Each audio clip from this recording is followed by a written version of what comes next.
All right, we live. There it What's up? is. Happy Saturday, everyone. Hope you're doing good. Or not. I don't care. Never mind. Just kidding. Haven't seen you guys in a couple weeks. Um, yeah, we talked about Gemini. We talked about the Bible a couple weeks ago, and now it's Cancer season. So what? June 22nd? Did we answer? Did we enter Cancer around Yep, there? thereabouts. Yep.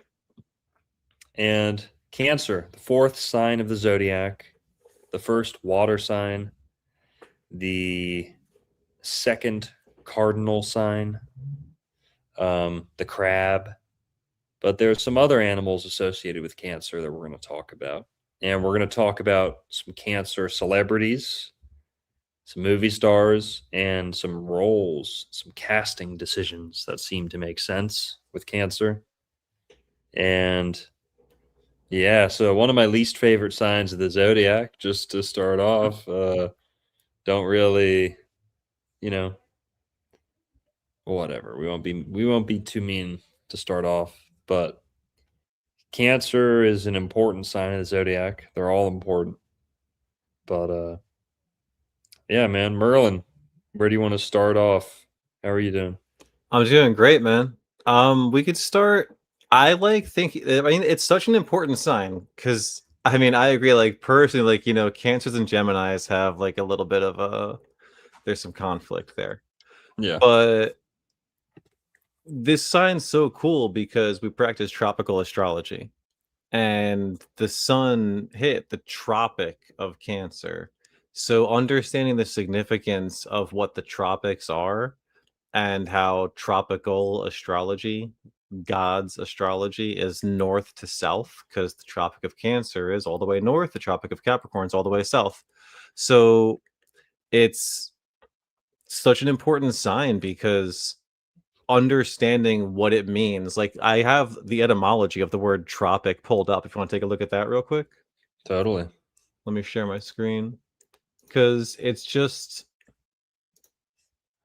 very, very significant. So, like the etymology of the word tropic, it says in astronomy, either of the two circles in the celestial sphere which describe the northernmost and southernmost points of the ecliptic, right? And that goes back to like how Santos began teaching astrology that like got so many of us into it, is that he would go, it's the study of the ecliptic, it's the sign, like the classic Santos thing.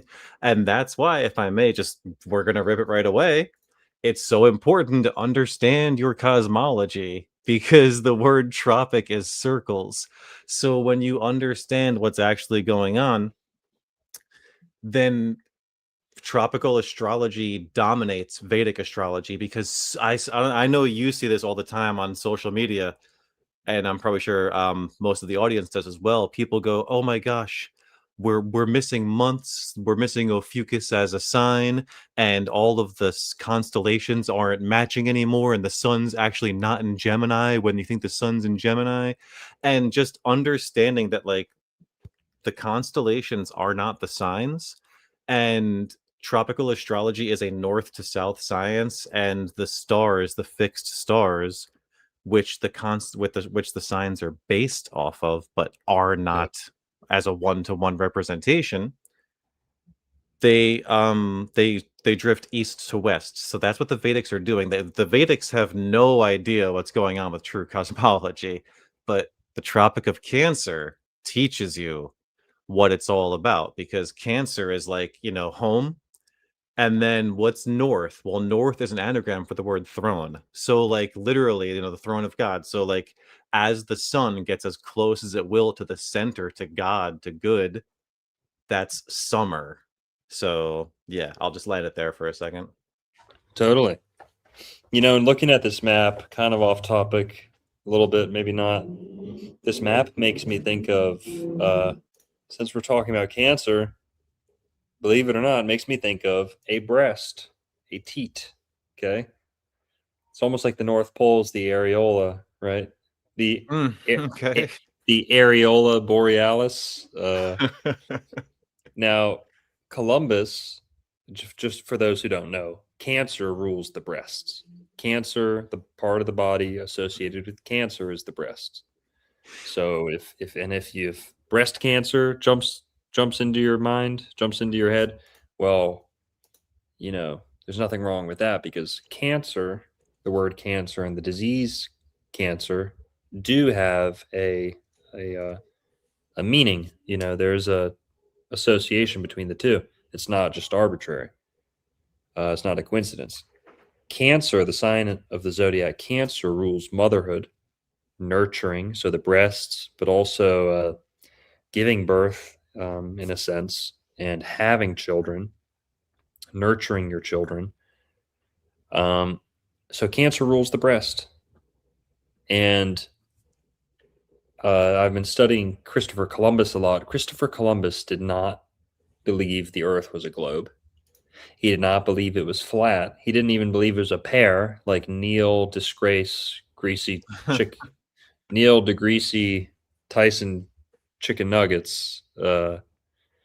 Basically, Columbus believed the Earth was shaped like a boob, like a breast, and Oh, that either the North Pole or the Garden of Eden was the nipple in the middle.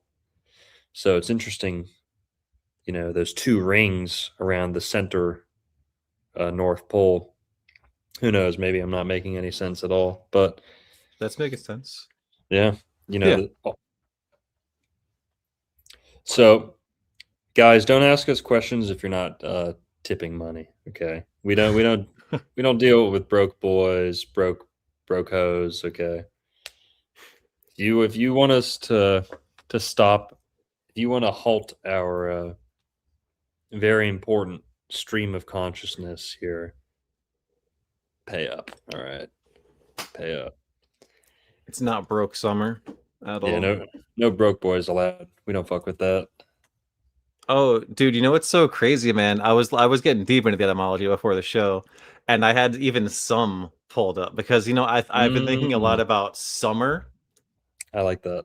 And how cool is it that, okay, the word summer, well, the word sum is the root, right? But then you look at the etymology of the word sum, and immediately you get money. It says a quantity or amount of money. And then, well, okay, the summer months are ruled by what? Cancer, Moon, Silver, Mm, Leo, Sun, Gold. Virgo ends it off, and that's Mercury, commerce, the exchange of money. So all of the planets that are involved in summer are all about money, which is just, mhm. I think, an interesting connect with sun and summer. Yeah, no, that's good, because remember, cancer, as I was trying to explain with the cancer disease and cancer the sign, what do they have in common? What they have in common is multiplication, division, Mm, right?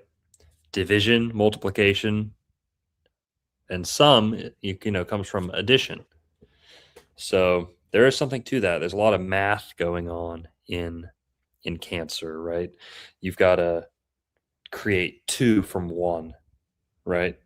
Or kind mm. of two go into one, and then one or more comes out, offspring. So there's a lot of math going on in cancer. And something I like to say about the etymology with cancer is Gemini. Last time, I think we said Gemini is the most inquisitive sign.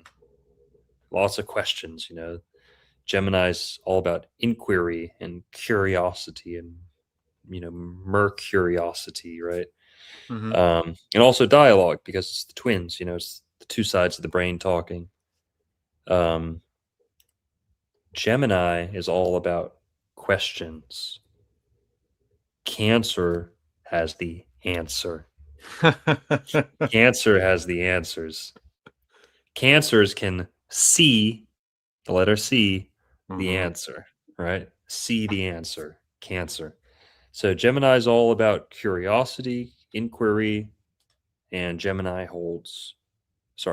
holds many of those answers. Um, just going off some other Cancer words, most people like to explain the qualities and the elements and stuff, and we do too. But something I like to bring to the table is like the linguistics, the phonetics, the etymology, the folk etymology. Um, So, like we said, Cancer's first water sign, fourth sign of the zodiac, second cardinal sign. It is the crab. It's also sometimes because of Sirius and Canis, the constellation. Cancer can also be associated with the dog, the canine. Canine, the word canine does in fact etymologically. This is the one time where what I'm saying about etymology is actually like verified by all etymologists in the world. Canis and cancer are the same root word. So canine does come from Cancer in a way. And Sirius, the dog star, is in Cancer.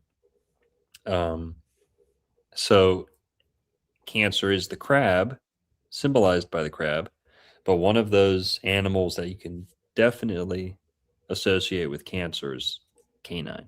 You know, canines are very nurturing and motherly in their own right. You know, people often say dogs are like men and women are like cats. Well, I don't know. I don't know. Let's pump the brakes on that because um, as much as men can be dogs, maybe they're more like wolves.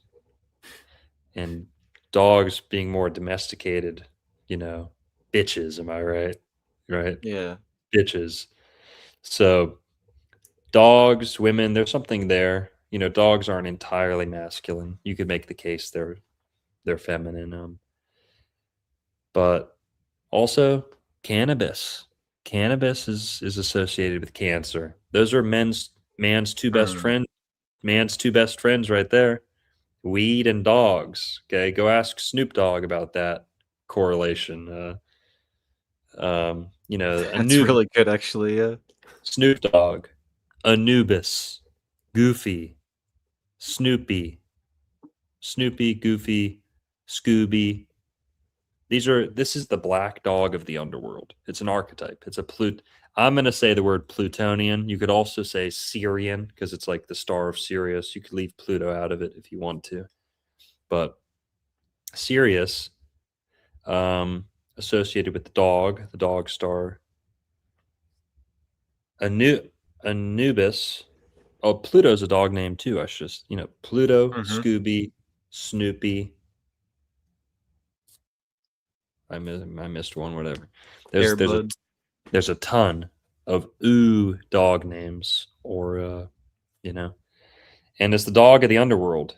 So Anubis mixed with Canis, and you get Canubis. Canis, Hmm.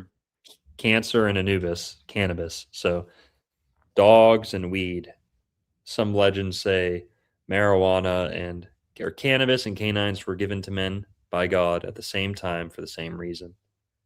The dog protects your body, protects you physically on a trail or in a hunt, and the cannabis protects you spiritually, mentally. Um, and yeah, you know, I love my name actually means dog lover. So Connor, pretty close to Cancer. Connor means dog lover, hound lover, wolfman, if you want to make it sound cool. But That's cool how both of those things you mentioned, the cannabis and the canine, are both about protection, just because this sign's so much about protection. Yo, did you want to hit that up, the super chat? hell yeah. Zalero Morales with 20 bucks says, "Here's some money. Much love. Keep crushing." Thanks, man. Appreciate it. Show you.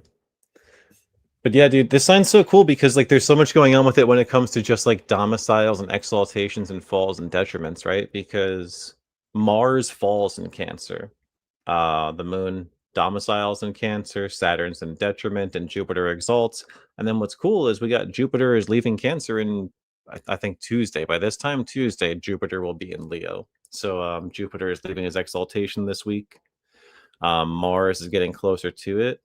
And yeah, it's just interesting, right? Because if Cancer is all about the family, right? Mars falling in Cancer is very much like, the masculine, the man is held back in a lot of ways by the family from doing masculine things. Like, it's like in a way like that the sensitivity of Cancer, the sensitivity towards home, and like what you care about, what protects you and what you want to protect, limits your masculine actions in a lot of ways, right? Which I think is interesting, just given how many men right now are childless compared to usual. It's like, is that happening for a reason? Is God making that happen for a reason? Which is something to think about, I think. Hmm. And yeah, since we're talking about fathers, yo, guys, uh, in the same sentence, we can wish happy Juneteenth Yeah, and and happy Father's Day for yeah. those who are. If you aren't celebrating Juneteenth, you're probably celebrating Father's Day. If you're not celebrating Father's Day, you're probably celebrating Juneteenth. So, nice little combo weekend. We almost did a show about that, but Yeah. I was busy. Sorry about that. happy Juneteenth, everyone. Happy Father's Day. Clearly, those two holidays go hand in hand, of course. But all right, Cancer. What are some other good Cancer words? I'm sure a lot of you have heard me say considerate. Cancer is the most considerate sign, perhaps too considerate, right? They live for others. They tend to the needs of others. They're very well suited for that. Um, Cancer, considerate, consort. There's a nice one, wife, uh, consort, considerate. I already said considerate, consensual. Um, Cantankerous, canker. Canker, yeah, that's. Remember, if you let the C's go hard, you get a whole nother series of words like canker, kinky, um, Mm. conch, shell, ocean, big Cancer word. And so, yeah, conch. And then, but going back to C words, sensitive, if you let the C go soft in the beginning, sensitive, sensual, sing, song. In Spanish, cantar means to sing, cantador. So Mm. Cancer means singer also. It's like siren, Sirius, right? Sirius, siren. Um, music is also kind of a Cancer thing as well. Um, but yeah. It's cool too how Sirius like has even Sir or Sire in it as Mm, well. Just because Cancer, again, it can't forget that it's always about getting far north, as close to the center, as close to God. The sun is peaking. It's the sum of all his years' journey, and now it's the sun is daylight's getting shorter every day now. The days are getting shorter once again. Shabbat shalom. Oscar Sanchez with the 499 says, Shabbat Shalom. I'm a Cancer. Thanks for your breakdown of the Knights of the Golden Circle and the Freemasons. How does my name relate to Cancer? Hmm. Hmm. Oscar to me is more of like a Scorpio name. Scar, right? You got Scar in there. Hmm. But hmm. How does my name relate to Cancer? Hmm. I mean, any name that begins with an O is is related to circles in a way, and the circle is always the sun, and the sun is in the Tropic of Cancer. So there's that connection. So Sanchez comes from sanctius or sanctius, like sanctified, like sank. So it actually does relate to Cancer because that's another one of those words where if you let, Cancer, Canc, if you turn the first soft C into an S, you get sanctity, right? like I was saying, sink, sunk, sank. That unk root actually Mm. goes to Neptune. Um, in like Germanic or Norse mythology, that would be Ingvi. So that ing root has to do with things sinking, like a fish tank, something sunk, or an anchor, right? All those ank words sound like a fucking Down syndrome. If you say that too much, unk. Like, but basically, um, that sunk, that like trunk, dunk, dank, like that unk root clearly has to do with like wetness and depth. Mm. Um, so yeah, that's pretty Cancerian, Neptunian. But Sanchez is pretty close to Cancer. I mean, the word or C changes to S pretty easy, and yeah, sanctity. So I don't know, a little bit of a stretch, but I'm doing the best I can over here. I don't know, for $10, maybe I could put in a little more legwork. Or just kidding, just kidding. Thank you, Oscar. You want to take a stab at that, Merlin? No, I think that was as close as we're gonna get for Oscar Sanchez getting towards Cancer, man. Yeah. That Uh, was solid.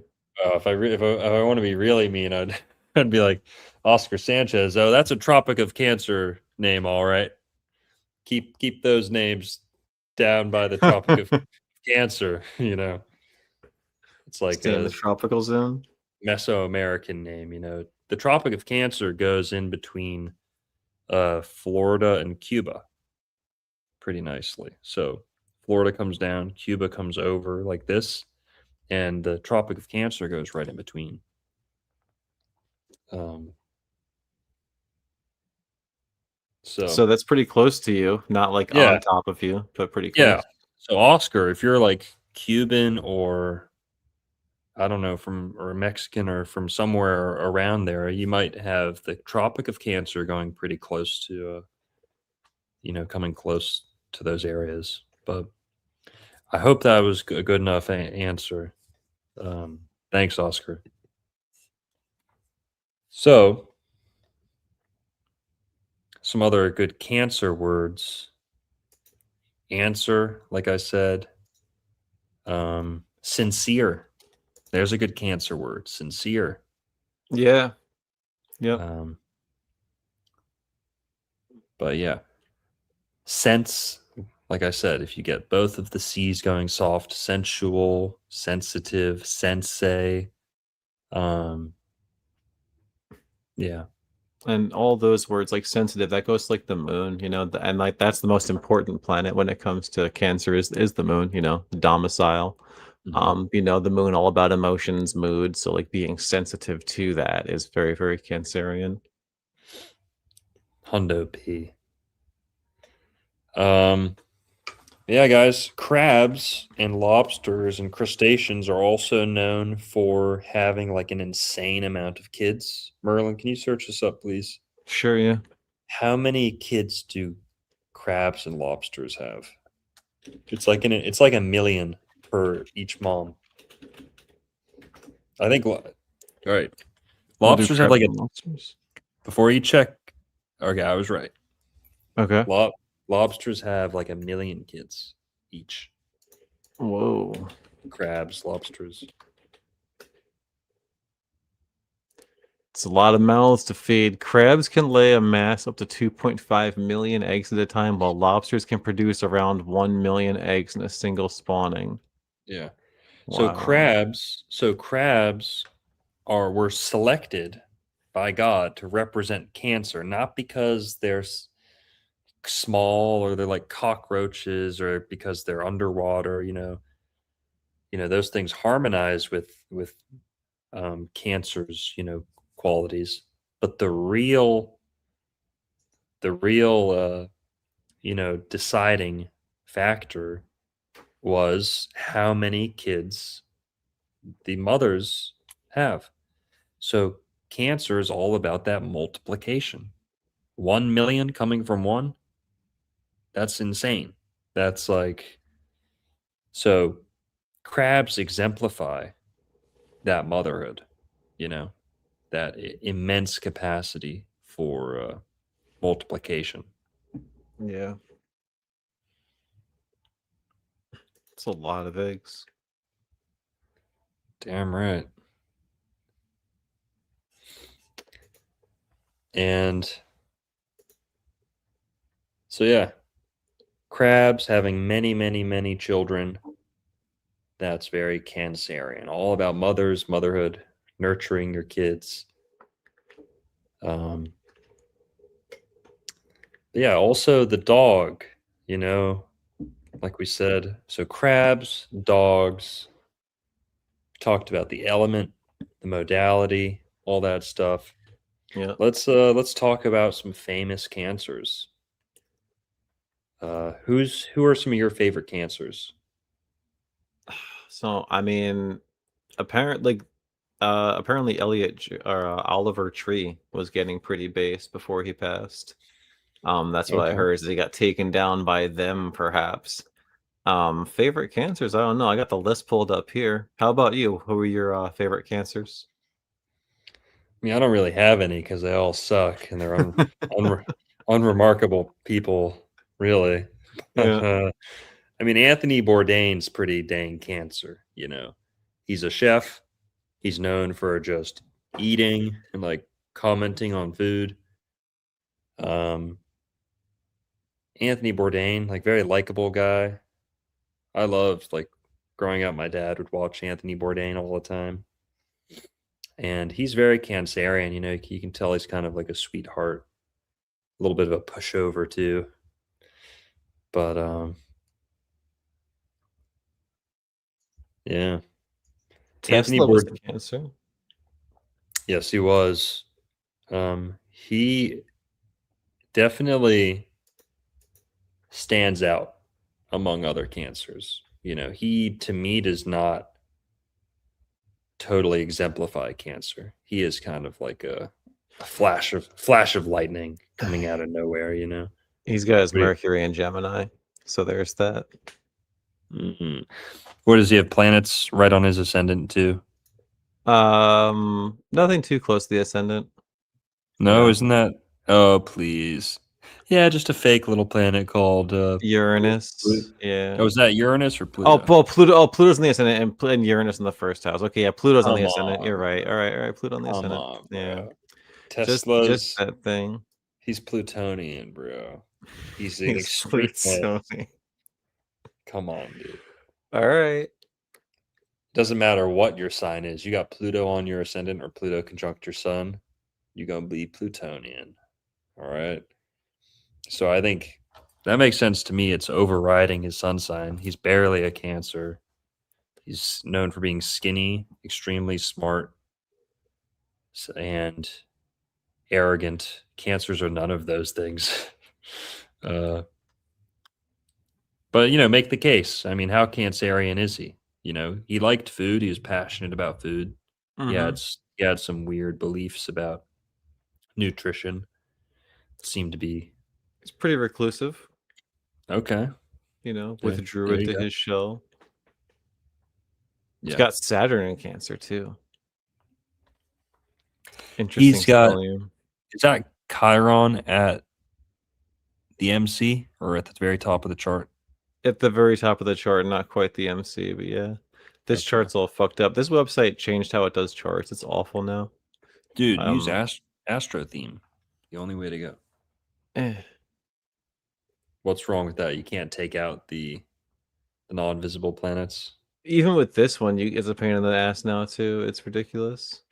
This one used to do it great. Now these charts suck and they look like shit. They changed everything.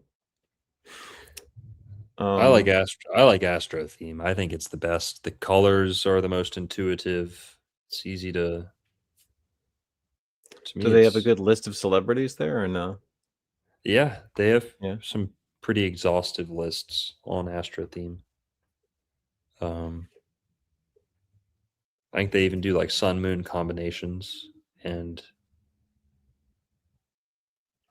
Did you want to talk about Jacob Elordi still? Because I see yeah, you over here on the list. we'll get to him. Okay. Can you scroll it back to the top so I can see like the top 10? Messi. Didn't he just play in the World Cup? I didn't follow that shit. Did you? No. Okay. See, I Messi's mean, a Cancer.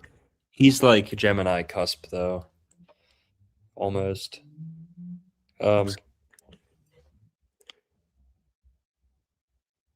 So Oliver Tree, very Cancerian. I mean, he's like a chubby guy. Cancers are kind of known for Yeah. kind of like Taurus. They have, they put on weight, they put on fat really easily. Have a hard time getting rid of weight. So cancers are often like wide, big bodied, big boned sometimes. Um, Cancers like to eat. Maybe not as much as Taurus, but Cancer is a consumptive sign, consuming. Mm-hmm. What is America is a consumerist nation, right? Well, we're also a Cancer nation. Born on the 4th of July, that makes us a Cancer. Okay. Um, that's why, politics come from astrology too. Cancer, conservative. Libra, liberal. We've talked about that a couple times. Yep. Um, well, here, cancers love to eat, so it makes perfect sense. We've got Anthony Bourdain right there, Khloe Kardashian is, I think, the most famous person to ever say, "I'm big boned. I'm not fat. I'm big boned." That's that's like cancer to a T. Okay, um, I'm not fat. I'm big boned. Okay, cancer. Whatever you say. Um, Selena Gomez, also known for being slightly chunky, like she has a hard time staying thin. Yeah. People often use that against her, like, oh, she's whatever. Fuck it. This is casting couch. Okay, she's not known for her body.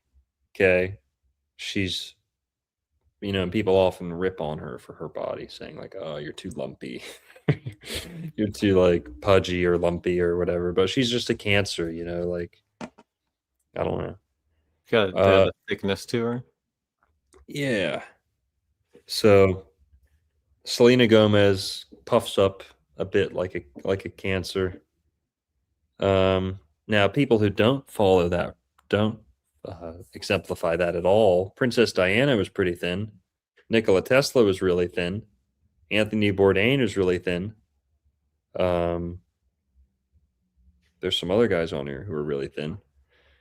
So of course it's not like a automatic fat death sentence, but Dude, Pamela Anderson's a Cancer. That is like the archetype. She literally is known for her boobs, and like yeah, and the that's what beach. Cancer rules. Yeah, and the beach. Yeah, the crab on the beach. It's there's a lot there with Pamela. It's interesting. Mm-hmm. Lindsay Lohan too. Sofia Vergara. So there's three ladies right there that all match that same stereotype. All known for large chests. Mm-hmm.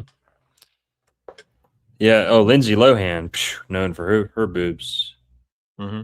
too. Um, who else? Okay, here's something else that people don't talk about much with cancer. Cancers often get this reputation. They're a water sign. People say they're sensitive. They're, you know, Cancer and Pisces are like the two signs most likely to cry on any given day. Um, Cancers, their mottos, I feel. So all the zodiac signs have like a motto. Uh, Aries is I am, Taurus is I have, Cancer is I feel. So cancers do a lot of feeling. They feel their way through life. On this show, we've talked about Gemini versus Cancer, kind of representing the mind versus the emotions. Mm-hmm. And Eyes Wide Shut, the Stanley Kubrick movie, kind of revolves around that relationship. But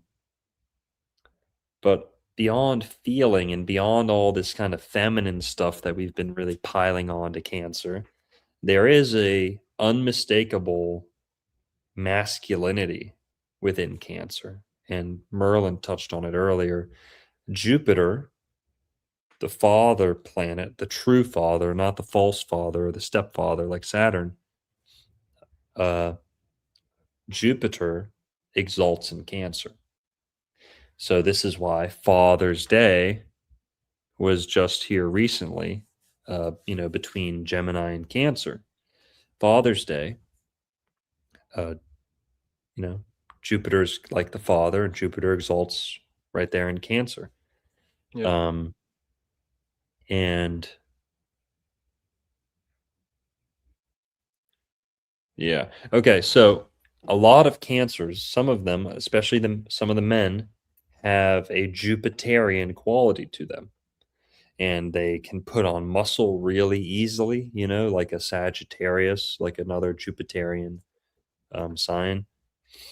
And a lot of like real Viking looking guys sometimes are like Cancers, and it would surprise you. You'd be like, oh well, like I thought Cancers were all like soft and doughy and you know sweet and nice and feminine. Well, no, there are a lot of strong, muscular Cancers who have this ability to like inflate.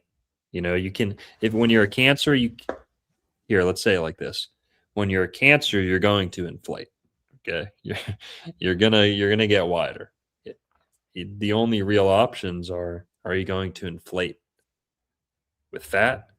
Or are you going to inflate with muscle? Cancers respond tremendously well to weight training, just like Sagittarius does,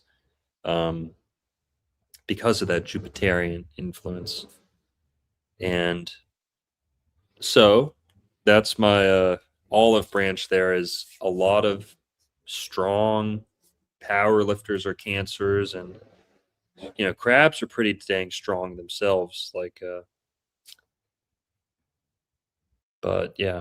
So now on top of that, um, with this masculinity, Cancer, many great fighters, boxers are Cancers. Okay. And this is because the boxing mitts, the boxing gloves, usually red, are very reminiscent of crab claws and lobster claws, are they not? They indeed Right? are. Yeah. You see that, though, And can you search these fucking teenagers on No, the bikes? You hear teens, this no. shit? Yeah, on e-bikes. Fucking teen. I don't know what that was. That was annoying as hell. Yeah. But so Search up what? Mike Tyson, Conor McGregor, what's his name? John Jones, and is it Mayweather or Pacquiao? Are all Cancer. I'm scrolling down. Jessica Simpson's a Cancer too. Yeah. Oh wait, okay, it's not. It's not Pacquiao. It's not Mayweather.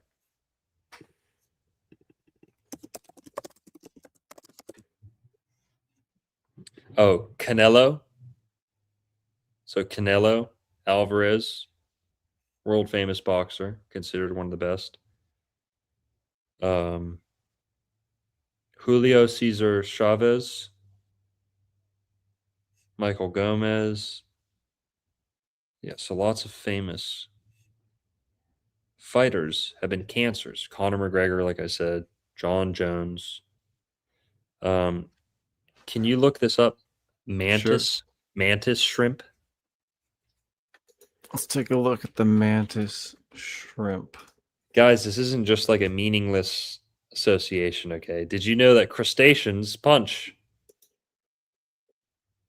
The mantis shrimp has a deadly punch. can punch at like 1,000 miles an hour, something like that. Search mantis Mantis shrimp shrimp punch. punch. Yeah. Let's take a look. Mantis shrimp can punch with the force of a 22 caliber bullet, delivering strikes that can crack shells and even aquarium glass without injuring themselves. Wow, that's a strong crustacean. Yep. Now, shrimp are not crabs or lobsters, but they're pretty dang close. They're all crustaceans. And I think what we see here is the kind of divine correlation between cancer or crustaceans and punching punch, sh- your the force of a strike, Mhm. so something to that. Shrimp, lobster, crabs, boxing mitts, it's like the mantis shrimp. But so yeah, cancers, lots of good boxers, fighters. 100%. um yeah, Lana Del Rey's up there. It's interesting that you brought she's up fat. the yeah, Cancer.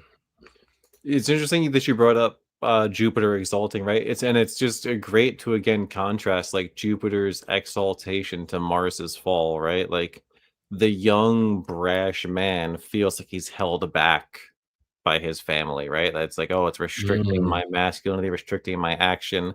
Whereas like the wise older patriarch realizes that there's safety and legacy in family, and thus the exaltation of Jupiter really contrasting that fall of Mars in the same sign, and how like that the family does different things to like different types of masculine you know manifestation, I guess.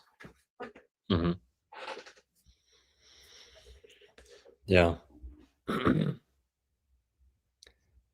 So shrimp, crabs, punching, boxing, all that.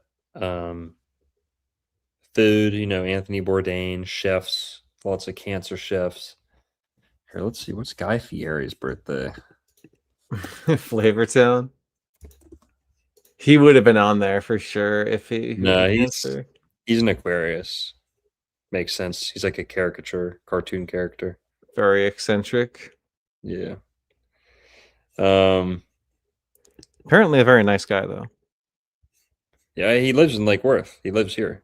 Lives in Really? West Yeah, he lives in West Oh, Palm. that's He has a sick. uh he's worked with multiple restaurants over here. That's dope. Yeah. His kids get into trouble over here too. Little rascals. So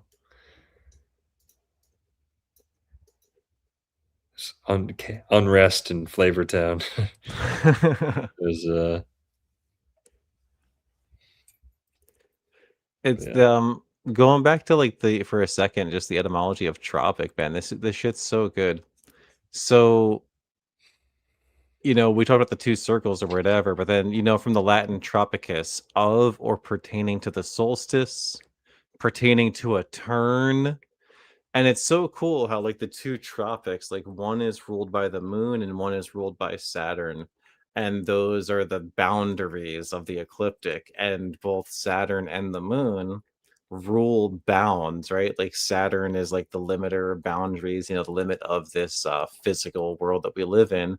And that you've pointed out many times, the moon is where we get words like manifestation, moonifestation. So it's like the two ends of creation are on like the tropics essentially. It's very interesting how those are the boundary planets.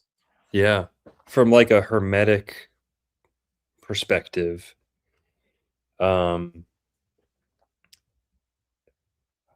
kind of like Merlin saying there's like a hierarchy, or there's like a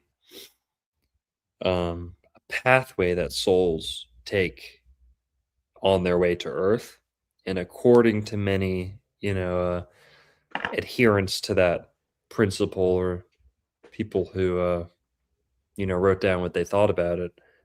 Many people say that the moon is the last sphere. And again, this is kind of just like the Ptolemaic model, but it's interpreted in like a sense of how do things get created? Where do things originate on Earth? There's a theory, a tradition, that souls come down through each of the planetary spheres before landing on Earth. So your final sphere you pass through before manifesting, before passing into the material world, is the moon. The sphere of the moon is the last sphere before we get to Earth. So Saturn being the farthest, Jupiter, Mars, Sun, Venus, Mercury, and then the moon is the closest to the terrestrial realm. This is why the moon looks 3D. This is why the moon looks material, because it's not Yeah. quite it's not quite material, but it's the closest thing in the heavens to material, you know? And I think it resembles that. Perfect. There we go. That's perfect. Yeah. Yeah, it's interesting. A lot of old metaphysics books and old astrological textbooks refer to Earth specifically as the sublunar realm. So the That's fact, sorry to interrupt. yeah, yeah, yeah.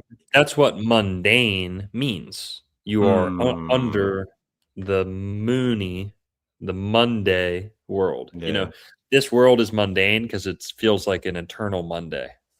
It's like the lowest, like eternal Monday, mundane. Yeah. Sorry, Merlin, go ahead. No, man, that's good. That's the point I was getting at. It's the fact that we're in this sublunar realm is so significant. Like we are literally under the influence of the heavenly bodies that God the Father put there, our paternal figure put the patterns there for us. Nice connection there, Ginny. Yeah. Here, give me 1 sec. I'm gonna leave and come right back. Yeah, sure. I guess I'll talk on etymology for a second. I got some stuff pulled up. There's a few more words like cancer and stuff. So yeah. Um, what else do we have? I mean, yeah, so like of or pertaining to a turn or change. So, again, astrology is the change of the seasons. The sun is literally going backwards, as it says here in this next paragraph. The notion of the word tropic is of the point at which the sun in the sky, quote, turns back. And Longo and many other astrologers have pointed out before that at the point when the sun reaches the Tropic of Cancer and enters the sign of Cancer, it starts going backward, south, outward like a crab. So it's pretty cool because like the sun hitting Cancer is like a wave hitting a beach in a way. It's also the crab going backwards too. Welcome back. Yes, that's another very powerful component to cancer is the fact that crabs often walk sideways or backwards, but rarely just straight forwards, right? So we see that kind of in the personality of cancers, where Mm, cancers are known for sidestepping. Cancers are infamous for not facing their problems head on. They yeah. are infamous for kind of sidestepping or retreating, or um, you know, cancers have an issue with confrontation.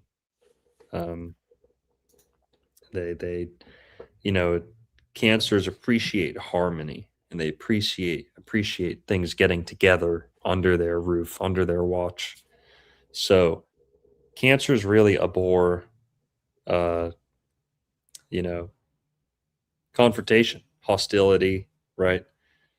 Um, so the fact that they often sidestep or kind of save face, and they don't want to piss people off, can get them in trouble, can make them seem fake sometimes, or cancers have a facade. This is like the shell of the crustacean.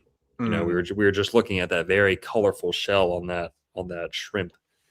Um, crustaceans are crusty, bro. Okay, they've got shells. Cancer is all about the shell. So Cancer is often put on the facade of a tough guy. You want to know a real Cancer?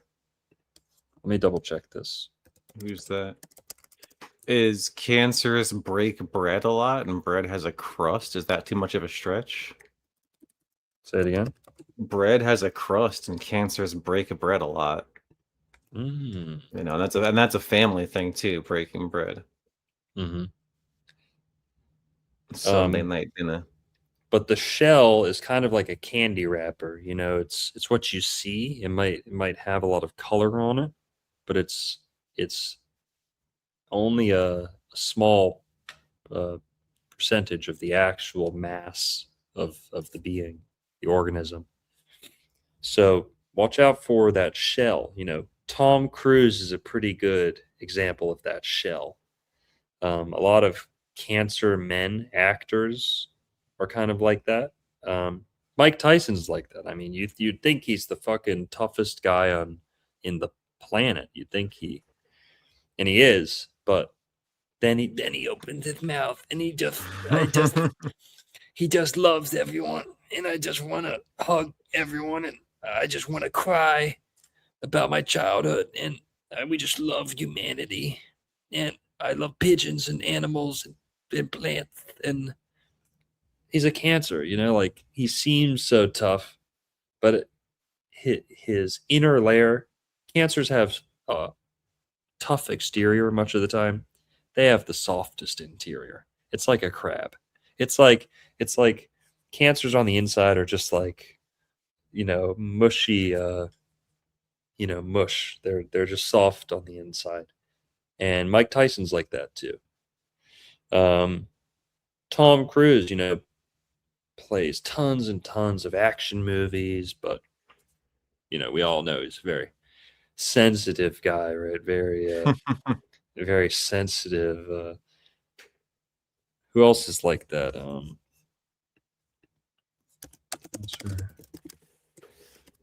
Benedict Cumberbatch. That's a very just Cancerian name, just top to bottom. Honestly, fuck that guy. I don't know if Yeah. if I ever dislike someone so much just based off their face. Okay. Targaryen looking motherfucker. He doesn't pass the physiognomy check for you? Nope. Naked mole rat ass. Naked mole rat. His Where eyes are what for sure. why he got no eyebrows? He has some eyebrows ish. No. Yeah. Hey, No, ladies love him, man. Ladies that is love no, no, Benedict no, no, no. Cumberbatch. No, no, no, no. I've never heard any lady say they like Really? Benedict. Wow. Let us Benedict know in the chat, Cumberbatch. ladies. Let us know in the chat. Benedict Cumberbatch. Ladies, we need we need your sage counsel, okay? Uh is who are we talking about? Benedict Cumberbatch. Is Benedict Cumberpatch good looking or is he ugly? Look like a ferret. Timu Pierce. Looks like a ferret. He looks like a naked mole rat. That's what he really looks like.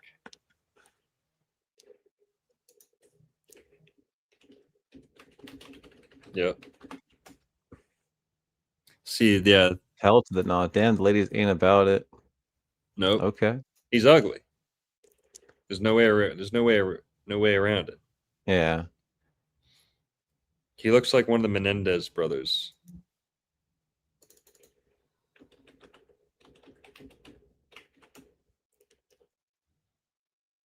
Tell me I'm What wrong. was their crime? What did they do? They look familiar. They killed their parents. Oh, not good. Don't do that, kids. That's And a they bad idea. Yeah, they unalived their parents because they say their dad was molesting them. Oh, that's right. Okay, well, don't do that, parents. Well, this whole thing, very tragic. Damn. But yeah, so Benedict Cumberpatch, more like Baby Oh, dick never mind. Yeah, something. never mind. Just leave it alone. More like bending for dick. I don't know.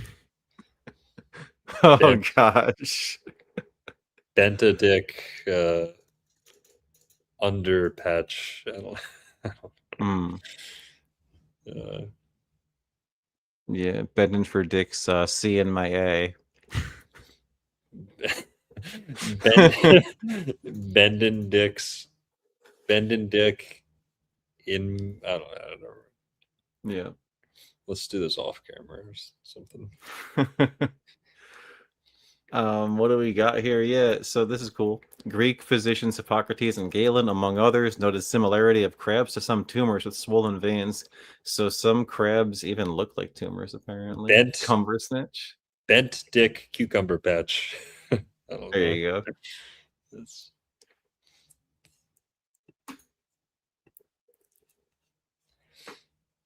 so yeah. How do we recover from that?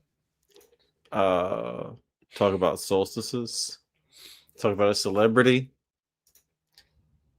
Well, let's talk about Jacob Elordi. Okay, people will think this is interesting. Um, so there's this scene that like went viral in Wuthering Heights. Look this up. Wuthering Heights. Jacob Elordi dog scene. Search that up. Okay. Basically, there's a scene in this movie. So we're going to talk about Jacob Elordi here for a sec. I don't like this guy. He's half Tengu. He's Australian. Hmm. Um, I don't really like him at all. But he's a Cancer. It's today's birthday. Born 26th June. Yesterday was his Yesterday. birthday. So Jacob Elordi is in all these movies where he's either interacting with dogs or he's interacting with people pretending to be dogs, which I thought was very interesting. This is like pattern recognition. I mean, like it's too many. So Jacob Elordi, I don't know if he's playing a vampire or a werewolf or what, but there's this scene in the movie where a woman, I don't know if it's his girlfriend or what, has a dog collar on and she's like chained up to a wall and he's like training her like a dog. Yeah, that one. It's weird shit, man. Yeah. And when I say that, I hate when people say, like, oh, they're pushing this on us. They are doing this. This is one of those instances where they're definitely pushing this on us. This guy with this dog fetish thing. Okay. In this movie, Wuthering Heights, she is acting like a dog. And he's a werewolf or someone's a werewolf in the movie. I don't know. It's gay and it's like a girl movie. But then there's another movie or another show where it's doing the exact same thing. So now look at um, Euphoria. Euphoria, Jacob Elordi dog scene. And now in this one, in Euphoria, he does the same exact thing, pretty much, with Sydney Sweeney. Yeah. There, yeah, right there. So Sydney Sweeney has this whole scene where she's like an OnlyFans model and she dresses up like a dog and he is pulling on the leash just like the other movie. This is a show, but it's the same. It's like the same. It's almost like a cliche at this point for him, or like a, you know. Now that's not it. There's another movie where it's just like he's in another movie called Dog Days or Dog Star. Yeah, I think it's the dog stars. So now he's in a movie called The Dog Stars. Isn't that interesting? I mean, he's also known for his own dog, like himself, apparently.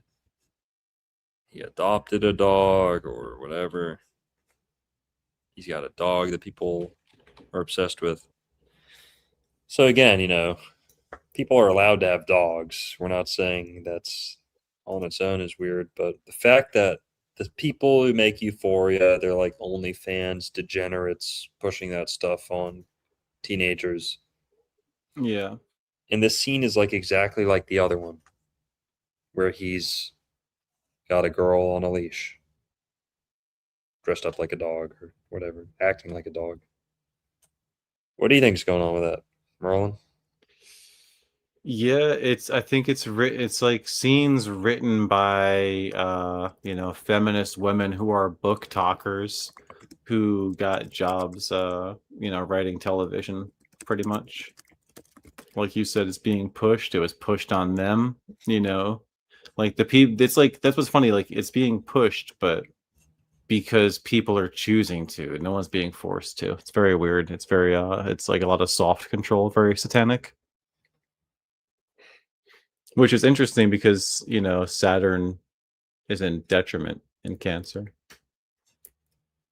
So, yeah, a lot going on with this sign, a lot going on with the dogs. Like you So, said, no coincidences. so when Jacob Elordi went on Jimmy Kimmel, he brought his dog with him on stage into the show. See if you can find that. Sure.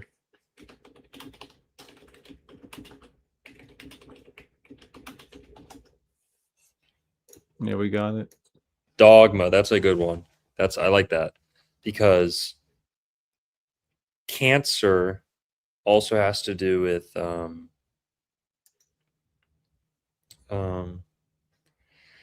conservatism, councils, right? There's also the element of dogma, right? So dog, religion, whatever. Yeah, dogmatic. Yeah, like Cancers, like be very stubborn, very cantankerous, very dogmatic, big time. That's a really good connection, actually. Mm-hmm.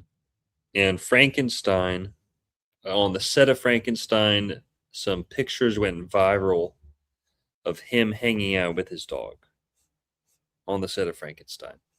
So he's got one movie called Dog Stars, one movie where he has a woman on a leash acting like a dog, and then Euphoria, which is a show, same thing. So I don't know. I just feel like it's too much to be organic or accidental, Mm-hmm. This weird push with doggy stuff, and he's the right guy for the job because he's a Cancer. Hmm. Yeah, the canines. And again, like, Cancer being the home, like the dog is so at peace in the home. They're such good pets. I do think God put them here, for us to be companions to us. Like you said, man's best friend. And then if you as you've pointed out before, you like talking about dogs and astrology, right? And the fact that the word dog is opposite the word God. What are your thoughts on that? Yeah, dog, God.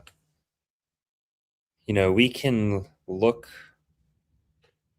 to dog owners. I don't know. We can look to dogs, I guess, to study how we should submit to God. Like Yes. the relationship with the relationship between. How about this? Dogs are to us Mm-hmm. what we are to God. Yes. We are the pet of God, you know. Um, And just like dogs always look at us for the answers and have complete faith in us as, people who will take care of them, like we should have complete faith that God will take care of us. There's a lot of faith and just happiness to see you. Dogs are yep. so happy to see you. And in my opinion, I'm not telling you what to do, but like you should be so happy to see God and like how he manifests, which is everywhere, in my opinion. Yep, 100%. We should be as happy to crack open our Bible as a dog is when their owner gets home. Hmm. And how about this? Dogs model the proper way to kind of submit ourselves to God. Like a dog, I use this example a lot. If you kick a dog in the face as hard as you can, okay, there's a 99% chance, 99.9% chance that dog's going to forgive you almost immediately. And somewhere in its brain, it's going to think. Somewhere in its brain, it's going to defer to the assumption that you still have its best intentions at heart, that its absolute survival still depends on following you. You know what I mean? And it's not that it deserved to get kicked in the face, but that's how we should kind of look up at God. And you feel like you got kicked in the face for no reason. Well, there actually probably was a reason. There was a perfectly good reason. God has all his perfect reasons for. No, I've never. Okay, I have kicked a possum about as hard as I can, but I've never kicked a dog. I've never hurt a dog like that ever.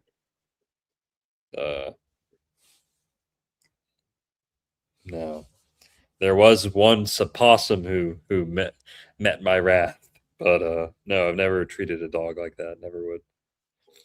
So, Did the possum deserve it?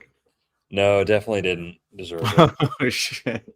But the possum lived, so Good. He got fucked up though, I guess. yeah. So, so yeah, not proud of those moments, but no, I've treat dogs with kindness, respect, even though I'm not totally a dog person. I like cats a lot more. But no, I think the only animal I've ever kicked like super hard was a possum. So I grew up hunting and stuff. But Okay. so no, but the point there is not that kicking dogs is okay or anything. The point is that it may seem like we did absolutely nothing to deserve it. And you may not deserve it at all. It's part of God's plan.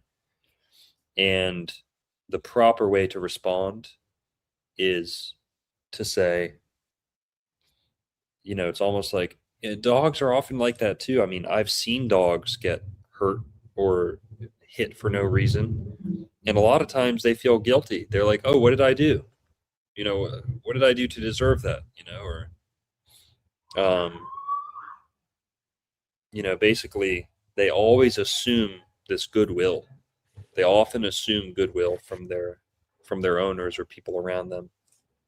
And while it may seem like uh, an ignorant, way to go about things, it really is the proper way. And I do think that studying dogs, how they respond to humans, is the best way to kind of come to an understanding of what God expects from us. Yeah, go ahead. No, it's cool, man. Yeah, treat others how a dog would treat you, right? Um, what? Yeah, dude. I forgot what I was gonna say. I'm sorry. I lost it. Well, that's all right. Yeah, it's hard to remember all the parallels between dog and God, but that's why dog looks like God. I mean, it's the same word, just flipped, like mirrored. We, humans, is what comes in between. Dogs are beneath us, God is above us. We are subservient to God, dogs are subservient to us. Hmm. Um, Oh yeah, the way you wove it, that analogy is a lot like the book of Job. how God is, God was essentially just testing Job, like what Job could take. That's the whole kick in the face and see if he forgives you. And that's, kind of the lesson that Job learned, right? Totally. Yeah. 100%. Job is also a Jupiterian word. So Hmm. Job is Jove, Yeah, and, 100%. Jove is Jupiter. And your job, you know, Job, Hefe, Japheth, Jeff, um, that's all Jupiterian, by the way. So, um, but yeah, what else about dogs? Dogs, they like to clean us. Like they lick your wounds. They like to, groom us. Whatever. I'd have to sit down and go down all the explicit, correlations between like dog and God. But Right. There's a lot there. There's so much there. Just the proximity of Cancer to the throne of God, the North Pole is just so fascinating with all those things considered, with the different constellations. When it comes to deacons, think about it, bro. The sign Cancer has Polaris in one of its deacons. So it literally has the North Star as a deacon of the signs. It's mm, got the big bear and the little bear. So, I mean, tremendous players in the constellation of Cancer, just given how significant a proper understanding of the Big Dipper and the Little Dipper, particularly the North Star's relation to the Big Dipper, how all that can play into effect in your understanding of cosmology. Cancer is just really such a cool sign to study. There's so much to it. mhm. Yeah.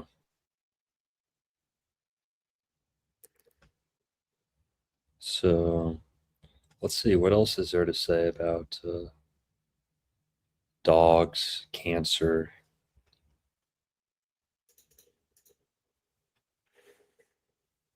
It's the sum. I mean, like, going back to summer too, it heralds summer. So even though it's like the sun worked all this time from Capricorn when it was just a little baby, and it grew and grew and grew. And we studied these previous signs, so you know that the ram is a strong sign, strong-headed, and that's the start of the sun's growth over the equator.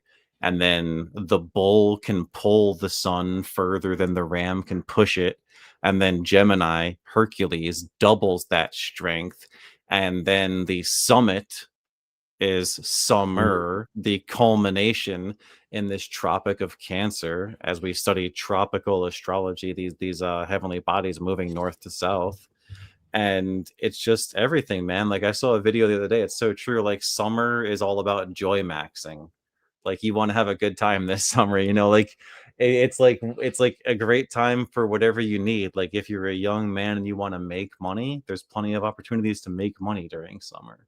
If you want to spend money, well, there's plenty of opportunities to spend money during summer. So it's just it's a very bountiful time. Things are easy in a really good way. The weather is nice. There's things to do. There's things that you want to do, interests to pursue. All different ways to essentially, find some connection with God. If that's something you're interested in, right? So like, summer's got it all, man. It's such a fucking cool sign, cool time of year.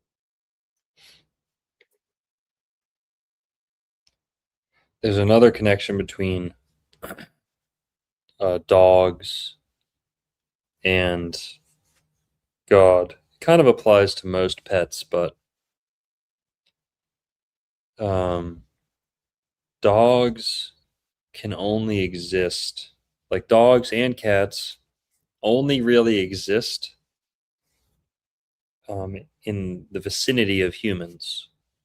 So cats and dogs can go feral, but they still stay close to humans. Just like heavy metal music or Satanists can deviate from God's path, God's, ways, but they can never really go that far away, can they? Has there ever been a heavy metal album that didn't talk about the Bible and God and Jesus? So Mm, basically, you're either in the civilization or you're in the home, or you're clinging very close to it and pretending like you're not part of it, right? So scientists and all these people who reject God and reject the Holy Spirit, if only they knew how much they really believe and buy into and are reluctant to admit it, and how even all their studies and sciences and all that, it's still so close to God. It's still so close to acknowledging God that they can't help it. Just like heavy metal music can reject everything the Christians and the church and everything, they reject it all. They disagree with all of it, but every single song's still about it. Like yeah. yeah, there's only two positions. It's like with it or against it. It's either you're either with it or you're close enough to get to critique it. Close enough to kind of. So yeah, that's kind of like dogs, where a dog can think he's the most wild dog. Cat can think they're the most wild, independent cat in the world, but they're still clinging to the fringes of society where they can still have a meaningful existence. Mm, Uh, so there aren't really any avenues of life that don't lead back to God. And when you're making an effort to live outside of God, outside of God's will, you can never really go that far, actually. So I don't know. There's another parallel there with dogs, is like they're always on the fringe of, even if they're wild, they're still close to humans. Um, yeah. oh, and yeah, don't bite the hand that feeds you. I think that's, most people understand that concept as applying to many, many things. Your boss, or your, whatever, your job. Um, but God, of course, too. God is the grand hand that feeds us all. Yep. That's why we live in Providence, because we are provided for. Mhm. I like this one too. Interesting. Yeah, dogs and cats are dope. Dogs lead the way. Like when you walk down a path with a dog, doesn't matter if it's like a Shih Tzu or a German Shepherd, the dog almost always knows to go in front. It leads the pack. It knows it's like expendable. It's like willing to lay down its life for the I others in the pack. I The like that you dogs use the word nose. the dogs are also, they clear out serpents.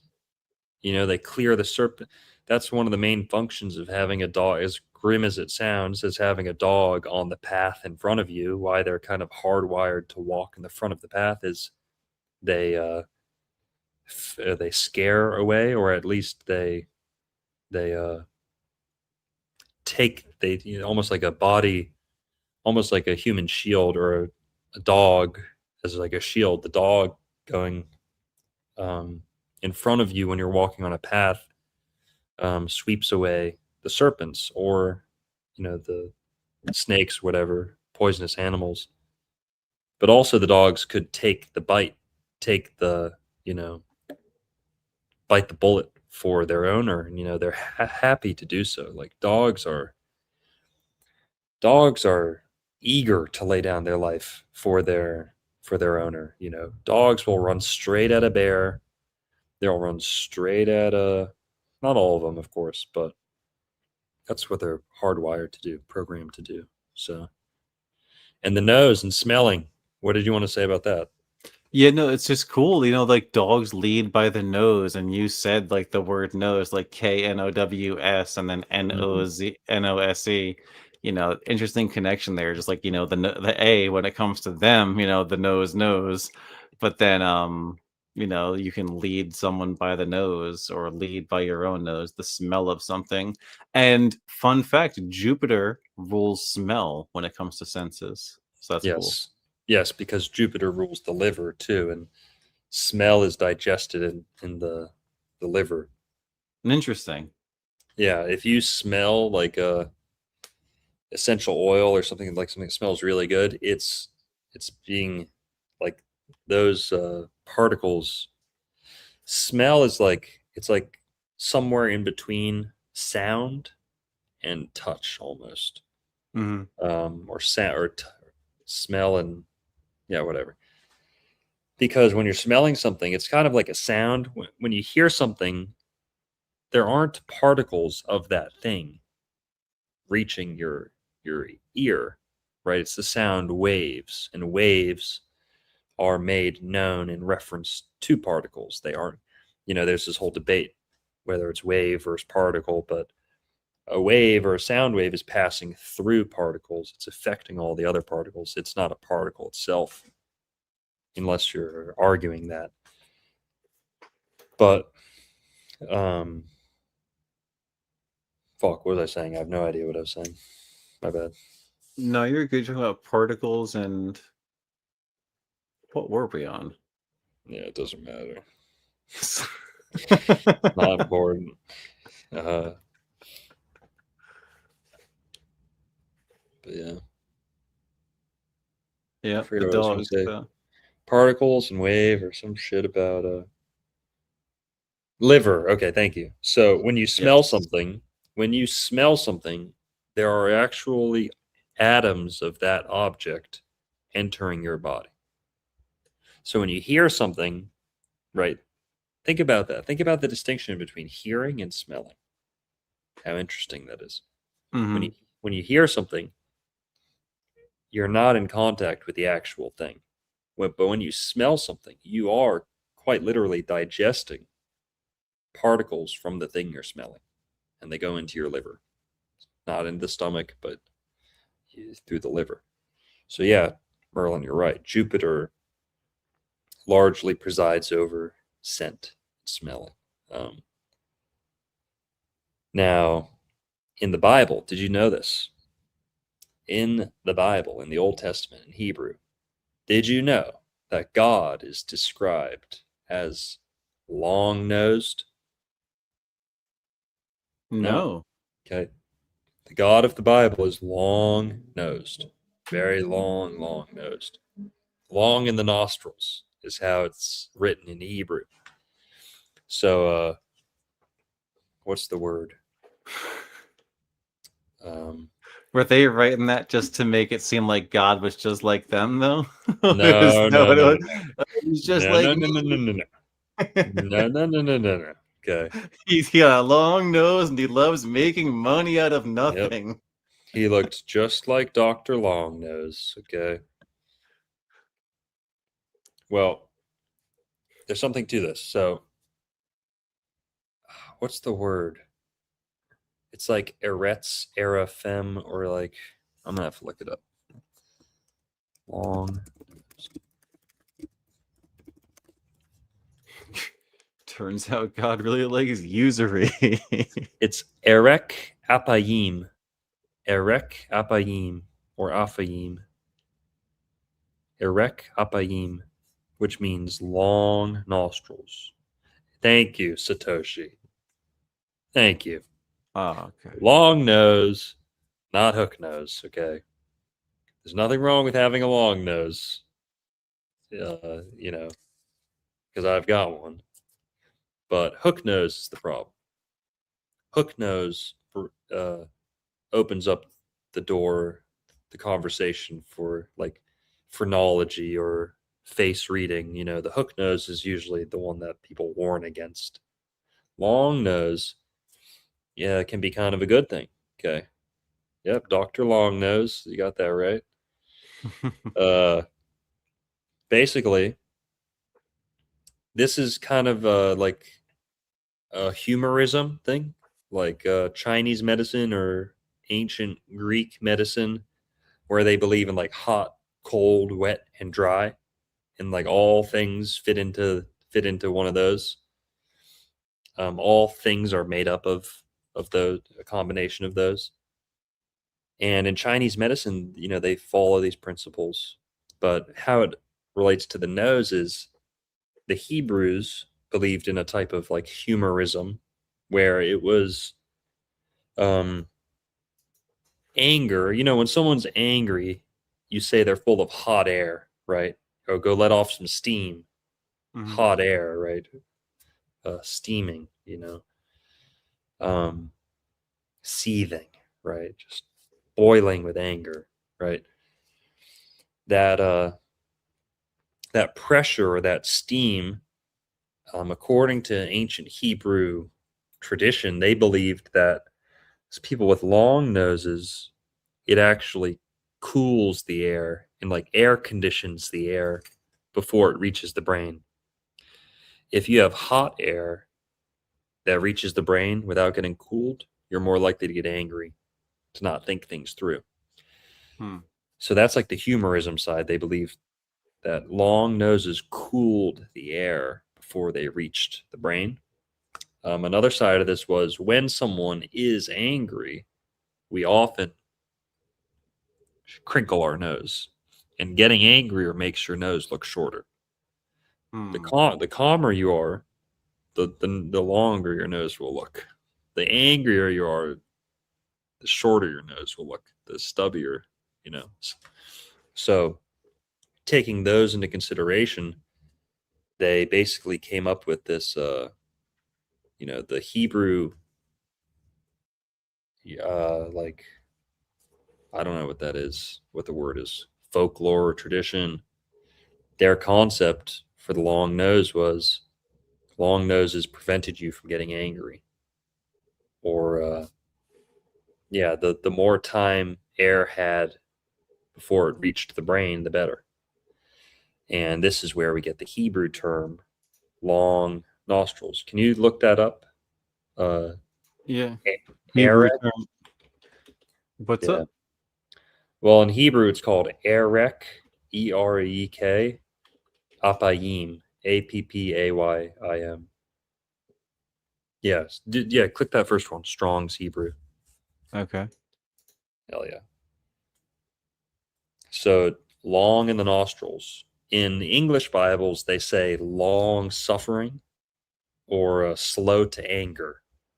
So in Hebrew, that's a literal meaning of long nostrils is slow to anger. It's an expression or an idiom. Um, and yeah, long noses. So there is something to that. Jews long noses, Hebrew Bible, but crooked is a whole nother conversation, or hooked Hmm. nose, whole nother conversation. Um, so yeah, dogs having long noses, long snouts. There's something to that. And smell is, they say, the strongest sense, the sense most associated with religious insight, religious experience. Hmm. Smell is the most profound sense, they say. Yeah, it's like in a way, a lot of ways, it's easier to see something horrible than to smell something horrible. The sense of smell really is just it's so overwhelming compared to the other ones. Hmm. Someone said, "Oh, should we touch this with a 10-foot pole?" Um, Colin Gooch says, "Does this apply to just white people? The long nose thing?" Well, you're free to draw your own conclusions for people who don't have long noses or maybe have wide noses. Uh, you can draw your own conclusions from that. But you know, short, stubby, broad noses were seen as, those belong to people who are quick to anger. With Mm-hmm. you know, the stubbier, the flatter, the wider the nose is. Yeah. It's good physiognomy. Yeah, draw your own conclusions. But all right, Oh, man. What else should we fit in here before we wrap it up? as far as cancer stuff, I wanted to hit. That was a lot of it. Did some pretty good justice. Talked about how deep the sign is. Went deep in a lot of different directions. That's pretty cool. Mhm. Did we Totally. slack anywhere that you wanted to talk about? No, no, I think we're chilling. I think it was a good show. Um, You pointed out there's a lot of mathematics associated with the sign, and it's actually, it's the one with the 6 9. So it's like it has numbers in the sign too, which is pretty interesting in the glyph. oh yeah. That's good. Yeah. Can't. Oh, dude. Cancer. Nikola Tesla. All right, we've got a couple more minutes in here. Okay, we can Okay. got one more good topic. Go to Nikola Tesla. Research. Find his quote on 3, 6, and 9. Oh, sure. Yeah.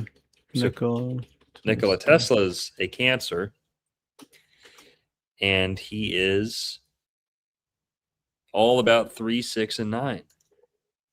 So Cancer, the glyph for Cancer is 69. And that kind of, I'm not going to say that has nothing to do with sex. It kind of does. Cancer is where we get words like consummate, consensual, consummate. But yeah, look at this. Nikola Tesla, 3, 6, and 9. He's got a nice nose. Tesla, long Hmm. nose, not hooked or crooked. Yeah. Guys, let's just cut the shit, all right? Forget I have a long nose for a sec. Long noses, strong noses are the most unattainable beauty standard. Okay. You can get a nose job to take away as much nose as you want.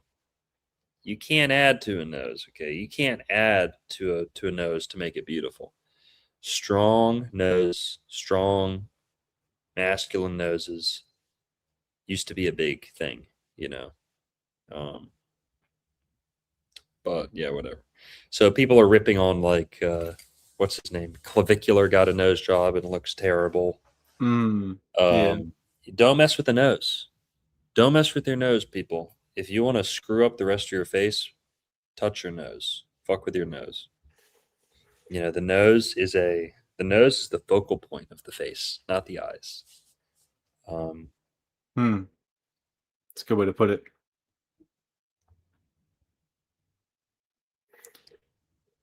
Yeah.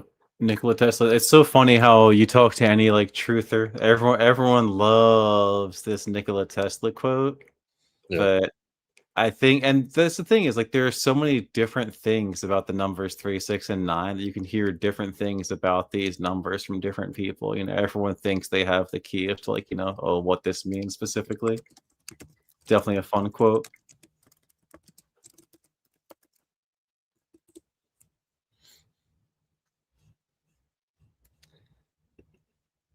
well, yeah. So cancers.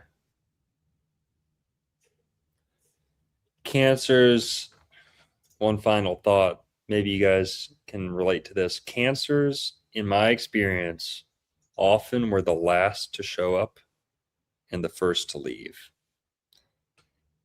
Kind of because they're reclusive. They have to talk themselves into kind of going out and socializing, and then so first or last to arrive and often the first to leave. Like when I remember going to parties or having lots of friends over, cancer friends would often come just to like be seen or just to like check in or prove that they actually went, and then they'll go home. Like um yeah. Yeah. Retreating back to their own shell, but sensitive to the needs of others. What are they going to think of me? I'm going to show up to show my face and then go back into my shell. Yep. Yeah. Cancer, there's also like a mean girls ness to cancer. um Cancers can be real catty and bitchy to each other, like cancer women often tear at each other the hardest.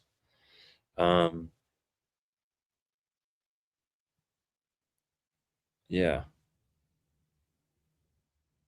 Also, gossip's kind of Cancerian. Like, yeah, that might be another cool connection between Gemini and Cancer. Is like Gemini's like small talk. Mm. Cancer's like gossip. It's like, um, yeah. What's Gemini is kind of like inconsequential communication, kind of, whereas uh, Cancer is like very consequential. Uh, Talking about people and events. mhm. Yeah. But yeah, all right. I think that's it for Cancer. Guys, go subscribe to Wise Wizard Merlin if you haven't already. I'll pull it up on screen here in a sec. Cool. Oh, I like your Pokemon thumbnail. Oh, sick. Yeah, I forgot about that. Thank you. Yeah, crabby, man. Crabby Damn, thumbnail. damn, yo, you're at 1.2 already. Yeah, dude, I had one video that I put up last month that went, my biggest video yet. So got a bunch of subs off that one. Pretty cool. Hell yeah, dude. Yep. Guys, go subscribe to Wise Wizard Merlin's YouTube channel. Get in there for some great Astro gravy. And then go subscribe to my other channel, Dr. Longo. Oh shit. You know how pissed this guy must be that I'm forever the more famous Dr. Longo. And he's an actual doctor and his name's actually Longo. Yes, that's the funniest part. Is your name's not actually a logo. That's perfect. Yeah, and Yep. he's like he is like a longevity expert, which is kind of also my thing a little bit. How weird is it though? What video are you on top of? Fasting kills cancer is the video that was just right there, literally right there. Damn. Yeah. And hey, I've heard that fasting does do a good job against the big C, but this is not medical advice, obviously. Dude, should I have this guy on? Should I invite him on? Just be like, bro, I'm sorry. My bad. He seems pretty based, honestly. Like if he's all about fasting, that's pretty good. Yeah, I mean, we sell one of his books here at the bookstore, and I started my YouTube channel at the exact same time we opened the bookstore, Mm-hmm. and I'm still unsure if I was subconsciously influenced by seeing this book in like the periphery of my vision on the shelf, Dr. Longo. For a couple months, I saw one of his books on our shelf, and it's about longevity, and it says like Dr. Longo on it. So I don't know. I was looking at that, or I saw it once or twice before I came up with my moniker, but who knows? Planted it in the subconscious a little bit. I kind of look like, I don't know. Am I tripping, or do I look like that guy on the right? If I had like short hair. Maybe. Short hair in 20 more years, maybe. He's got like the Celtic folds on his eyes. Whatever. Have you heard this guy talk before? His name is Walter. Yeah, I think he's Is he Swiss. some sort I could be wrong. I think he's Swiss some sort of European girly man? or Hispanic. Dude, I feel so bad for this guy. He's like active like right now. That's dope. He's doing great, bro. He's doing tours and shit, and he's on TV. He's mogging me on some of these videos. I mean, he gets views. Some. You're probably helping each other. Very, very Seriously, symbiotic. Yeah, that's a Very good point. symbiotic. That's a good point. Yeah. Oh yeah, someone said, who is that a bust of behind you? I believe that's Apollo. Oh shit, Longo's a sun worshiper. Hang on. It's Apollo. Look at that nose. That nose ain't no joke. Regal.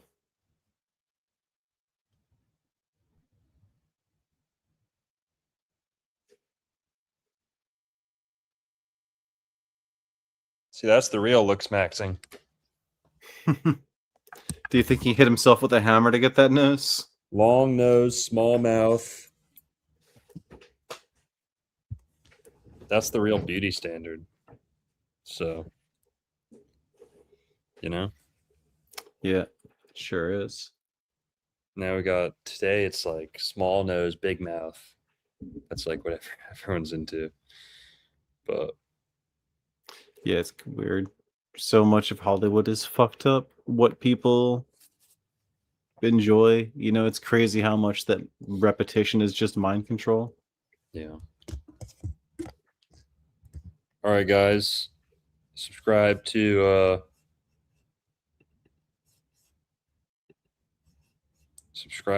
Dr. Narco Longo, not Dr. Walter Longo.